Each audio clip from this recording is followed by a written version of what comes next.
不行。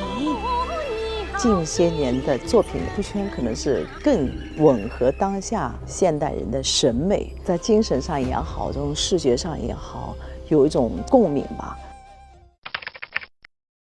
以往的越剧也非常火爆，但是没有现在那么的火爆，年轻人的欢呼声更响。当剧场演出结束的那一刻，感觉到回到了体育馆的那种演唱会那样的这种现场。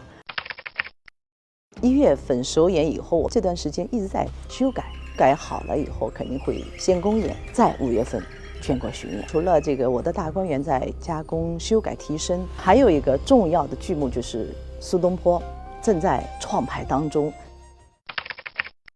小百花一直是紧跟着我们这样的一个当下时代，在浙江戏曲院团应该是我们团是最早开始拍短视频的。这个短视频给我们带来的流量以往是没有的，以往没有想象过能有那么大的传播力。新媒体时代让大家了解看到我们传统文化的美。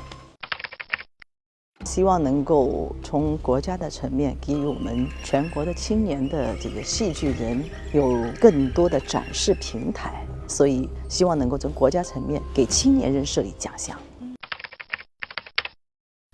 才高难得少人见，是怪不在男儿女。